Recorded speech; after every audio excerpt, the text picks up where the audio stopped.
प्यारे बच्चों, वेलकम है आप सभी का केसर की कक्षा में। और आज हम सीखने वाले हैं इस वीडियो में लीनियर इक्वेशन और रैखिक समीकरण को बहुत ही इजी और सिंपल मेथड से कैसे सॉल्व किया जाता है। तो आज हम इसका क्वेश्चन नंबर पहले फर्स्ट करेंगे। जैसे कि आपको वैल्यू में दिखाई दे रहा है 5x प्लस का 7/2 is equal to 3x/2 minus का 14 है ना। तो प्यारे बच्चों, जब इस इक्वेशन में कोई भी वेरिएबल नंबर और नॉन वेरिएबल नंबर्स होते हैं, सबसे पहले हमें ये पता होना चाहिए प्यारे बच्चों कि ये वेरिएबल नंबर्स कौन से होते हैं। तो वेरिएबल नंबर वो नंबर होते हैं जिन नंबर्स के साथ एक्स वाई जेड यानी अल्फ़ाबेटिकल वर्ड जुड़ा हुआ होता है। जिन नंबर्स के भी साथ alphabetical word X Y Z जुड़ा हुआ होता है वो हमारे वेरिएबल नंबर कहलाते हैं। और जिन नंबर्स के साथ एक्स वाई जेड नहीं जुड़ा हुआ होता वो हमारे कांस्टेंट कहलाते हैं, यानी कि नॉन वेरिएबल नंबर्स कहलाते हैं। तो इस इक्वेशन का रूल होता है, लीनियर इक्वेशन का एक रूल होता है कि वेरिएबल नंबर्स को तो एक साइड कर लिया जाता है और कांस्टेंट को एक साइड कर लिया जाता है। वेरिएबल वेरिएबल नंबर एक साइड और कांस्टेंट यानी नंबर नंबर एक साइड। तो सबसे पहले हमें पता है कि इक्वल की इधर भी वैल्यू दे रखी है और इक्वल के इधर भी वैल्यू दे रखी है। तो यहाँ की इधर की वैल्यू को तो लिख देंगे हम राइट हैंड साइड की वैल्यू। ये हमारी कौन सी है? लेफ्ट हैंड साइड की वैल्यूज़, है ना। अब मैंने जैसे आपको बताया कि वेरिएबल नंबर एक साइड में और कांस्टेंट हमारे एक साइड में। तो वेरिएबल नंबर कौन कौन से हैं यहाँ पे? तो वेरिएबल नंबर तो एक तो हमारे दिख रहा है 5x दिख रहा है ना, 5x है। दूसरा वाला वेरिएबल नंबर कौन सा है? दूसरा वाला टर्म हमें दिख रहा है 3x/2 का दिख रहा है, लेकिन ये तो इक्वल के इधर है। इक्वल की 3x/2 को अगर मैं इक्वल के बराबर में लेकर आऊँगी तो उसका साइन चेंज हो जाएगा। किसका हो जाएगा वो?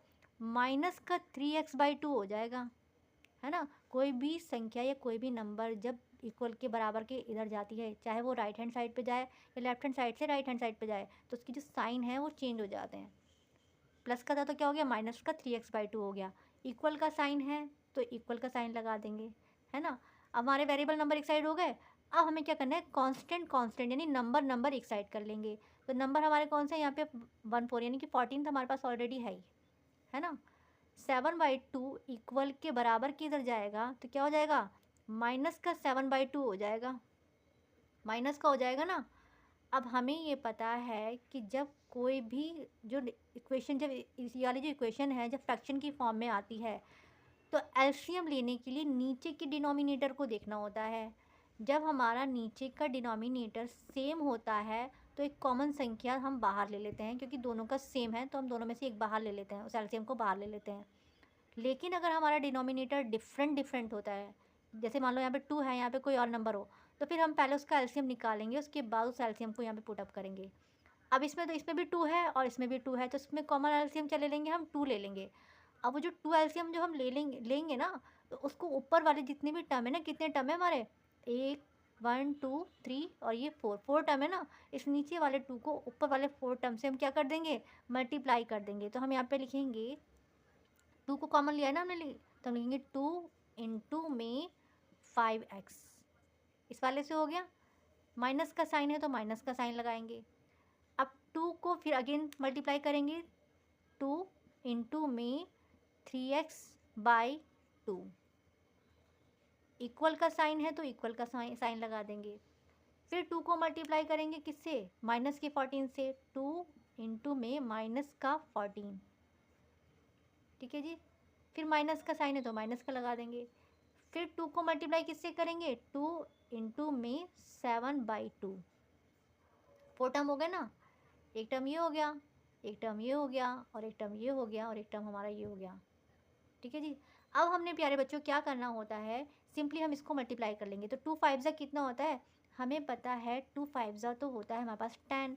एक्स इसके साथ जुड़ा है तो एक्स इसके साथ में लगा देंगे। क्लियर है? माइनस का साइन है तो माइनस का साइन लगाएंगे, ठीक है जी। अब हमें पता है कि इस वाले टर्म में 2 तो नीचे भी है और 2 ऊपर भी है, तो ये आपस में कैंसिल आउट हो जाएगा, यानी 2 1 ज़ा 2 और 2 1 ज़ा 2, ये तो कट गया। ऊपर क्या बचा? ऊपर बचा हमारा 3x। इक्वल का साइन है तो इक्वल का साइन लगा देंगे। 2 को 14 से मल्टीप्लाई करेंगे तो क्या आएगा? 14 2 जा कितना होता है? तो 2 14 ज़ा या 14 2 ज़ा होता है हमारा 28, ठीक है 28। लेकिन 14 के आगे तो माइनस का साइन है तो यहाँ पे हम माइनस का साइन लगाएंगे, ठीक है। उसके बाद माइनस है तो माइनस, और 2 से 2 हमें अब यहाँ पे भी नीचे भी 2 नज़र आ रहा है, 2 ऊपर भी नज़र आ रहा है, तो क्या हो जाएगा? ये कट जाएगा, है ना, कैंसिल आउट हो जाएगा। तो 2 1 ज़ा 2 और 2 वन ज़ा 2, तो ऊपर क्या बचा हमारा, सिंगल 7 बचा, तो हम यहाँ पे लिख देंगे 7। ठीक है जी। अब हमें क्या करना है कि 10x में से अगर 3x को लेस करेंगे तो क्या आएगा, 10x में से 3x जाएंगे तो कितने बचेंगे भाई, यहाँ पे हमारे बचेंगे 7x बचेंगे ना, इक्वल का साइन है तो इक्वल। माइनस और माइनस क्या होते हैं, हमें ये पता है कि माइनस और माइनस क्या होते हैं, माइनस और माइनस तो प्लस होते हैं, लेकिन निशान किसका आता है, निशान तो माइनस का आता है, तो हम यहाँ पे लगाएंगे माइनस और माइनस हो जाते हैं प्लस, यानी कि 28 और 7 कितने होते हैं, तो 20 और 7 होते हैं हमारे पास 35। लेकिन माइनस और माइनस तो प्लस हो गए, लेकिन निशान किसका आया, हमारे पास माइनस का आया, है ना। According to the rule minus minus plus होते हैं, लेकिन निशान किसका आता है, माइनस का आता है।